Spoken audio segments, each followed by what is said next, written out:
期咧仲有一件好靚嘅運動風 zip up 喎，咁但係咧佢又帶少少小性感嘅。我最欣賞係佢個手袖位咧，佢做到好夠長啊，咁就會顯得好 slim。咁你會 concern 嘅，個手臂會唔會好緊啊？其實佢都有彈性嘅。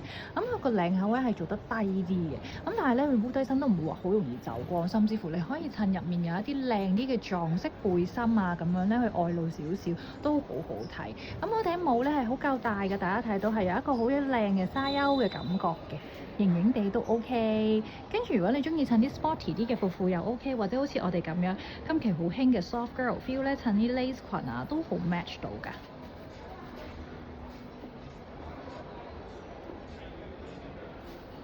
其實呢件 zip up 咧着上身之後，比我哋預期中再正啲。佢唔係因為 happy price 咧而唔靚，佢反而係 happy price 得嚟又好靚。咁佢手袖位咧係好夠長啦，着到人哋唔纖袖。手臂嗰個位置咧其實都好高彈性嘅，所以唔使話太擔心。同埋佢腰部嗰個位咧有少少弧度啦，咁都修飾到腰線。頂帽側面睇都好靚。除咗佢咧，其實都好好睇，好大個好似 scarf 咁嘅。我最欣賞嘅係佢前面有個好大嘅 collar 位置，小性感，可以露啲鏈啊，或者一啲襪人嘅鎖骨。甚至乎有啲 lace 啊、碎花嘅內搭嘅背心仔露出嚟都好好睇。咁佢成個 total look 咧係咁樣 all right 嘅，因為你唔一定要襯啲好 swaggy 啊嘅一啲街頭元素，好似我哋咁樣襯啲斯文嘅 item 咧都